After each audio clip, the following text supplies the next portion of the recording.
Hi, Dena, namaste, and welcome back to the Eternal Self, yet another podcast. Stay. Good to be here with you again. Thank you. I'm really excited about the topic today, Dina. Last podcast, we left it at a cliffhanger about future self construct. So I've been thinking about it all week, and I'm very excited to hear from you. First up, like basically, the first question I want to start with, Dina, is that should we want to construct ourselves, our future, or is there a concept of divine surrender? And like I keep thinking that an oak seed does not have to desire or wish to become an oak tree. It's designed within nature to grow and become what you're meant to be, or how does it work?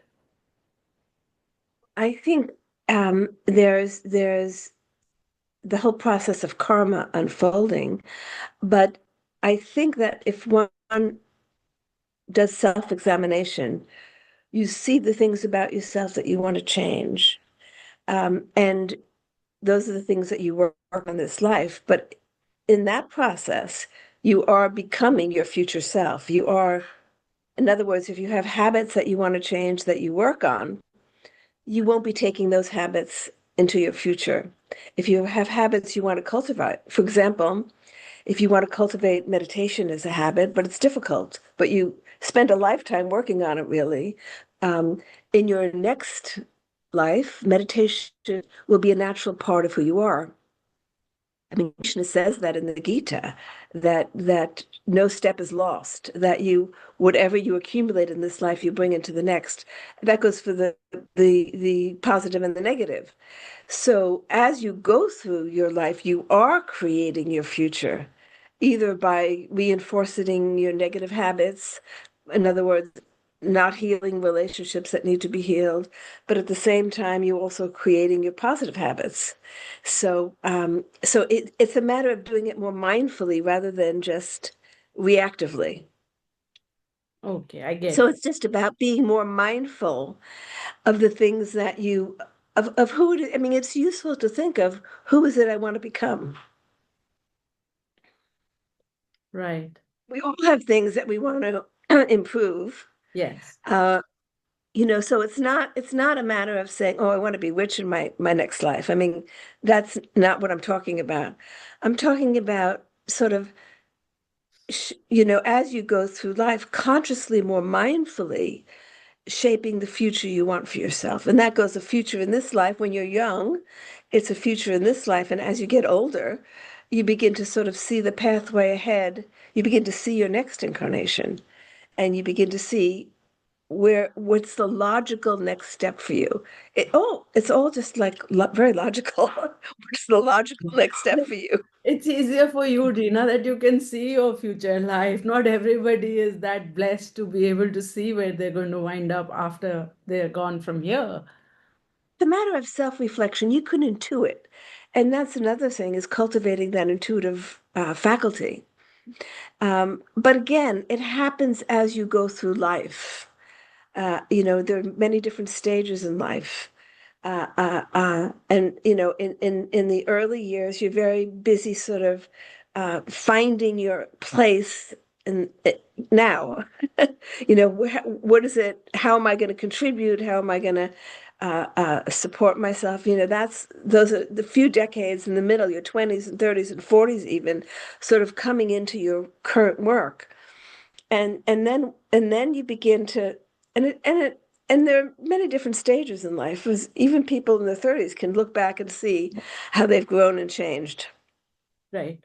Yes. And then when you fulfilled certain aspirations or desires, then you begin to say, what's the next logical step for me as you begin to approach your later years? So I get it, Dina. So basically, what we're saying is that there's always self effort towards self improvement. And that self effort. Self-awakening, self-improvement, which is part of the awakening process. And that's a constant process that everybody is moving towards self improvement. But you're bringing another dimension to it. It is self improvement. People tend to think just in blocks of now or what is my next obvious step from now, but what you're saying is to extend that horizon to not only just in this life, but how do I also want to build up my either present action or karmas, or even my at like my characteristics and personality that would also come with me in my future life, so that evolution The conditions and the conditions. conditions. For example, I was born in this life into a family that satisfied certain karmic conditions, but it wasn't a family that understood my spiritual aspirations.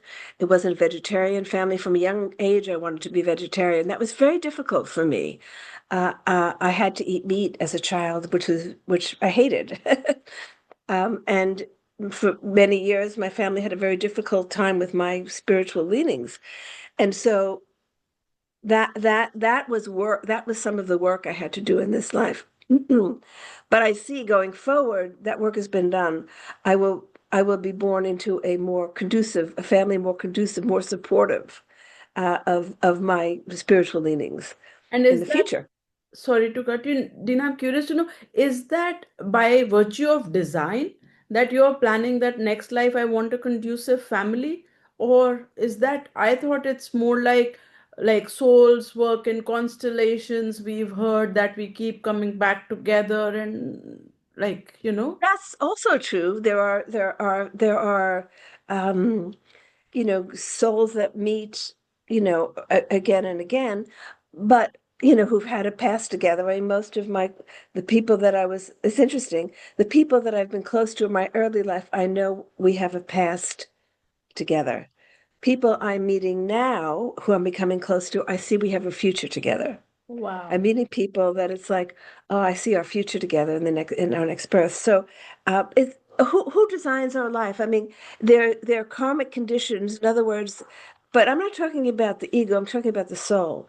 So they're karmic conditions that we have created from the past that we knowingly take on. Yes, I'm going to work that out in this life. We know we are we are the creator. There's nobody creating our life. We create it. Yes, yes, yes. And so just as, our past created our present conditions, our present attitudes and conditions are creating our future. It happens automatically, or it can happen more consciously, more mindfully. And the hope is that as you go deeper into your practice, that it becomes more conscious and more mindful. Right. Okay. And then there are two aspects, Dina. One is our past life, unfinished businesses with people from previous lives who we have come together in this birth to work out that karma, and to, there is one aspect in terms of relationship with others, and the other aspect that we're talking about is the self evolution of how do I want to be as a person, and that improvement process that we're talking about. So, how do we ensure that if at all we have, like you have mentioned quite a few times in our previous podcast, that if you have unfinished work with certain souls, you could work them out in this life? How does that work really? I mean, what can one do to make that happen? Except, of course, forgiveness and other things, but It's not pushing them aside. In other words, if you have a challenging relationship and it's a person close to your family member, um, very often we don't deal with it. Uh, uh, it's it's challenging, right? But if we understand that this situation has arisen so that we do deal with it, and that we can deal with it in a way that provides growth. Self-reflection is half the battle in our spiritual sadhana. It really is, because if we're just meditating and having, feeling some peace and some calm, and then getting up and doing whatever and not being conscious of our actions, then we're not. How are we moving forward, right? So, if there's a different relationship with the parent, now it doesn't mean that you If a parent is like, I've had a very difficult relationship with my mother because she didn't understand my spiritual aspirations. But I worked it. It took a lifetime to work it out, but in the end, it was a very loving relationship, and I was able to care for her in her last years. And that, but I every time I went to India, I went to the Ganga and prayed about it, dipped myself into the Ganga. I called for help. It took me years not to be reactive. She would say hurtful things to me and not to be reactive. Very often I would be reactive. I'd get hurt, and so it's looking at your reactions. In other words, nothing has to change on the outside in the relationship. It's internally how you're responding. Are you getting angry at that person? Are you judging that person? How are you reacting to the situation? That's really how you can judge. If you're reacting, then you've got to do that work internally. It's not changing the other person. Mm. My mother continued to say hurtful things to me as even at the end, but I sort of saw it as her eccentricity and found it, it wasn't a hurtful thing anymore, or I didn't judge her. I really got to appreciate who she was Yes. without judging her. Yes. So everybody has, or most people have something positive about them, right? Yes. Yes. Yes. And if you can, so it's all about looking at your reactions. And so I know that I have resolved that relationship, and it wasn't the first time that we've come together. But I will meet her again at some future point, and everything will be resolved. There's nothing, there's no work left to do because I'm not. She's People come into our life to bring out certain things. As a matter of fact, I've thought to myself, I'm grateful for having her in my life because it forced me to do work on myself. And I think if we can look at all difficult situations as situations that force you to go within and do work on yourself. Beautiful. Yes, Dina. Yes. Dina, what about people who we've left behind in the past, like decades ago, but there was conflict, there was misunderstanding, or just things that were never resolved, but two people chose to walk away, just unfinished kind of, or just agreed to disagree and drifted apart. And if one does not want to go back and address that with the person in real, is there any other way that one can, how do? Yes. Yes, you can work you often work relationships out through dreams. Mhm. And through your own attitude. Are you still holding something? Are you acknowledging your part in the problem? Um, if you're so often we blame the other person, but if you acknowledge how you contributed to that situation and and think of that person in a loving way, most likely there'll be an encounter in the future, but it may be a brief encounter and everything is resolved. But everything that's unfinished has to come to some completion and conclusion. So as long as you do the work internally, if you're not judging the person, you're not holding on to anger, you're not feeling rejected, whatever it is, looking at your own reactions, then leave it to the future at some point at an appropriate moment. The beauty of karma is that it emerges at the right moment. Whatever you need to work on, that's what your karma brings you. And we can't see what's left undone, what's in our past, but knowing that it will emerge at just the right moment. And that's why all we can do is to continue to look at our reactions, to work on ourselves, our judgments, our reactions, our negative emotions, our anger, our envy. I mean, all those things we need to neutralize within ourselves. And that's how you resolve relationships. Wow. Yes. So, yeah. So basically, it is all about like overcoming the Ravan within, Yes. acknowledging it. Overcoming, yes, overcoming the because that all contributes to the negative collective. Whenever we're holding anger or fear, envy, greed, any of that, we're contributing to that collective, to those negative energies in the collective. Whenever we neutralize that, we're taking that out of the collective. So, you think, how can I help the world situation when there's so much turmoil and insecurity and fear and aggression? Well, you can help by getting rid of those elements in yourself, and then you're not contributing to that. And on the other hand, the more you emit loving energy, the more you're countering that. And that has to be a natural process, right? I mean, that is Sure. evolution Yeah. because you cannot disown a part of you. If there is anger or if there is fear or if there is anything inside you, you also need to acknowledge that because suppression is also, in yoga, it's You need as, to acknowledge it. Absolutely, you need to acknowledge it. No, I mean, if you, it's not at all helpful if you just live in denial. You yes. have to be authentic, Yeah. and it's, yes. I mean, I've said before um, that I was one of the yogas in this book, new book on Sita, is the yoga of non-reaction. And as I was writing it, I was really challenged because what was going on politically in my country was causing a reaction in me.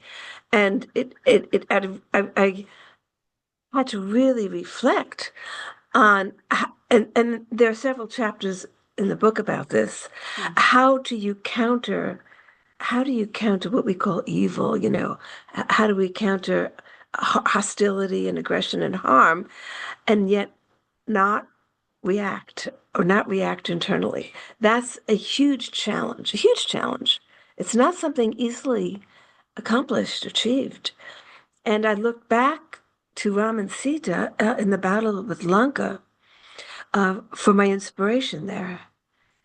And there are many stories about that in the book about how they were able to do. I mean, they gave Ravana every chance, and now Ravana represents a force. In that time, it kind of emerged into personality, but we have those personalities today in our world. We have Ravana is alive and well in our world today Yes. because it's a force that manifests in different personalities. Um, but we all hold many aspects of that within ourselves.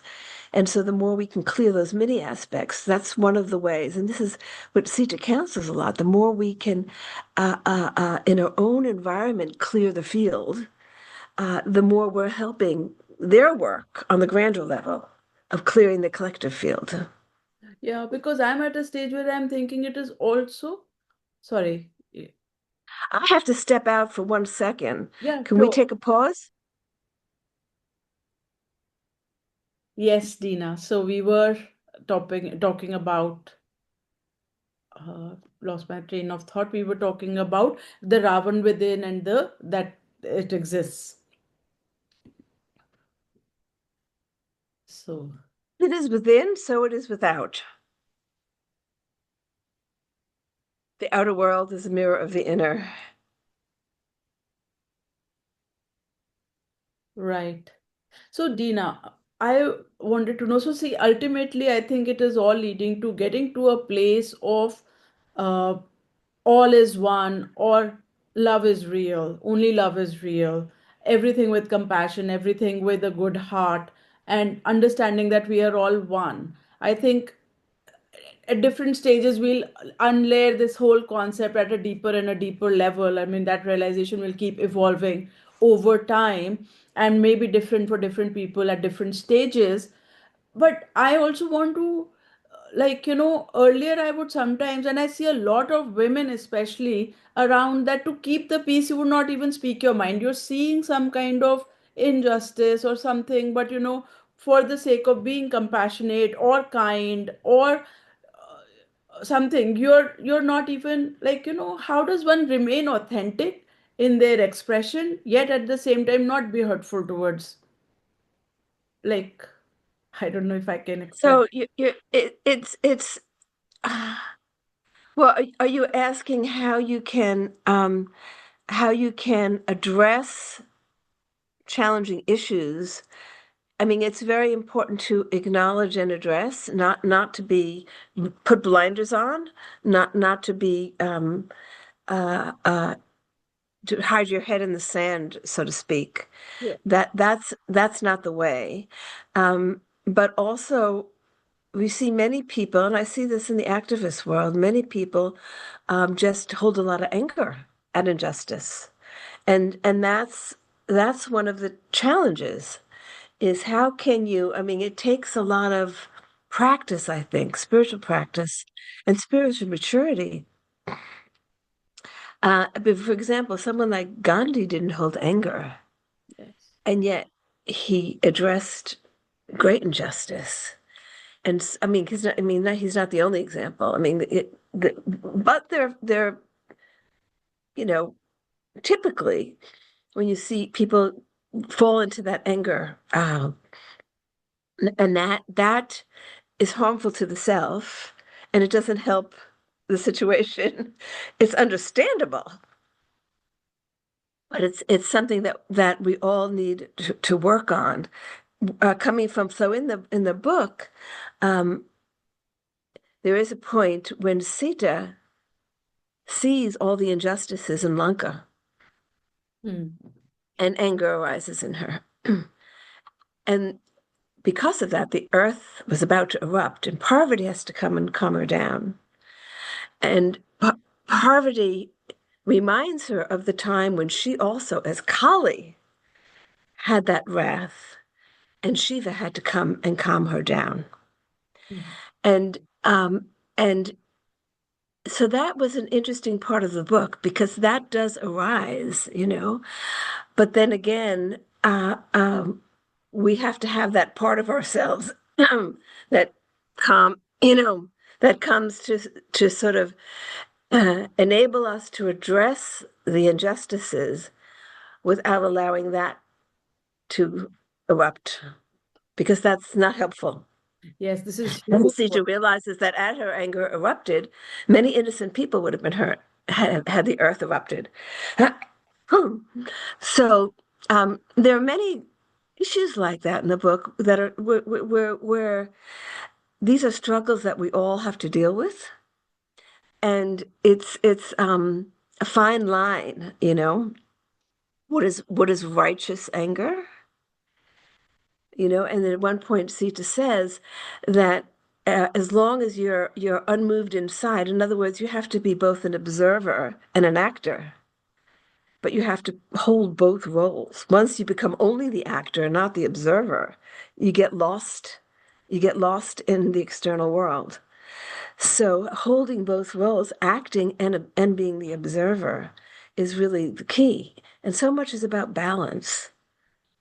So when anger erupts, you become an observer to see that, okay, the emotion or the feeling of anger has erupted, and as an observer, you just watch it and then tame it or direct it in the way that it doesn't harm you or One thing Sita says is that if you can see the cause, not just so you see an injustice, there's a karmic cause for that. It does nothing happens out of nowhere. So you see a Ravana-like figure. He had a before and he's going to have an after. He had lifetimes before. What led him to that place? And what future is he creating for himself? And that awakens compassion. We know if somebody is perpetrating a lot of harm, they're going to suffer in the future. And so if you come back in the future and you see that suffering person, you can have compassion on that person, right? Because you will have forgotten the before. You will have Mhm. forgotten that they were a tyrant in their last life. You'll Right. just see a suffering person and have compassion. So holding that vision of the before and the after is something that is a practice that I try to do. Okay, just one final question, Dina. This has been so helpful for me and totally going into things that interest that the stage that I need to be working on. But this is like what we're talking about is anger project or anger is towards something else, something outward of you, like towards a situation or a person or whatever. What about certain feelings that we are in the garb of being spiritual, if somebody is suppressing their own internal hurts or you know uh judgments about the self, even I don't know, like all sorts of maladies projected towards oneself, let's call it self sabotage or some kind of There- internal There's a suppression. there's a story in the book where this beautiful, a very humble man comes to see Sita, She refuses to see him. Comes several times and she refuses to see him.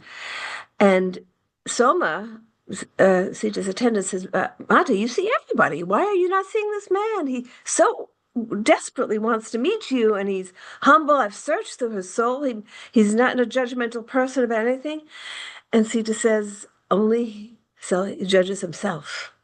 And every time he would be rejected from Sita, he would go back and dissect himself and find all these, make up all these faults that they didn't even have.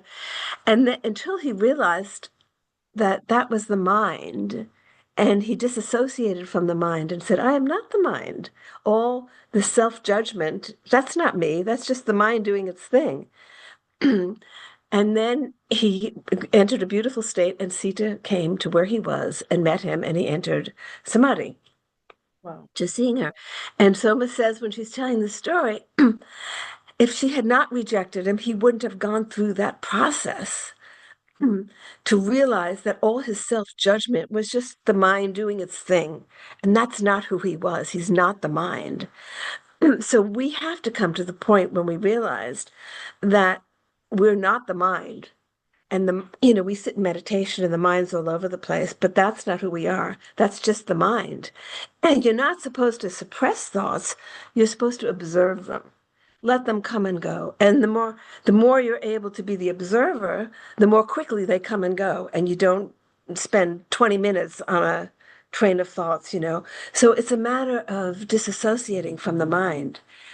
And that's what meditation is about. And that takes practice. And then we realized, then you can, I mean, that's again being the witness. You know, we are the actors. We are every moment are acting in this drama of life. And yet, increasingly, we have to be aware of ourselves as the witness, apart from it. Lovely, beautiful. Dina, this one question, maybe we'll address it briefly. Sorry, I have one more thing, but we'll discuss maybe more of it in the next one if you think this is worthy of a further discussion. But everybody's talking about there is an ascension happening or some kind of humanity is going through this massive change, some yoga, some kind of a shift is happening, no doubt. Now, what exactly does it look like from your perspective as you see the future? That's a longer discussion, but we are in the early centuries of Dwapara Yuga. So clearly, we have to sort of reformat our societies. And I think one of the glaring issues is the growing economic disparity that we need to rethink. And so, you know, we a lot of the mindsets of the Kali Yuga, the last few hundred, are still with us, and we have to quickly outgrow them, because as the technology advances, and it's moving very quickly, unless we evolve, it becomes dangerous. And one of the signs that we're in a new era, Dwapara Yuga, is because of the new technologies that we have. I mean, from the atomic energy onto the internet, and now with the whole new era of AI, that's just at the beginning. Space exploration, all of that is going to open new doors. And so, for example, I heard a conversation the other day about how, since this new technology is really being advanced with public money, with public investment, the public should reap some of the financial benefits. It shouldn't just go to a handful of people, because it's going to reap huge benefits. So, how does the public get some return from its investment? Because there's a lot of government money going into this, right? In every country. That's public money. And so, I think the whole um, rethinking of how our democracies work. Are they really democracies? Yes, Are they really democracies? We call them democracies, but are they? And so there's I think what I'm looking out for is young people who are really thinking seriously about these issues, mm, about how the economics works, about how our political system works. the whole relationship with the environment has to change, Yes. so um, so these are things that that I think we can expect to see over the next decade, some movements in these areas. I think this opens up a bigger discussion, Dina. And if that would be good, I'm curious that maybe in the next podcast, because this political things are shifting practically everywhere in the world. Every country is experiencing some kind of the Western world more than the Eastern world, but I don't know every country's dynamics. India's sort of stable at this point in time, perhaps I would say, but there is some kind of a questioning of the system as we know it. And Exactly, and it's sort of the remnants of old structures. Um, I'm a big believer in sort of like a gradual unfolding of something new. Nothing that's going to shake things because that would cause a lot of suffering.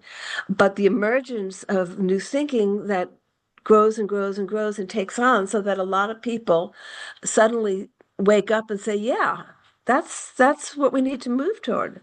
That's how we have to move forward. And I so I listen a lot. I mean, there's a lot of talk here in this country, podcasts and new thinkers and people understanding that a lot of things that we took for granted have to be reevaluated.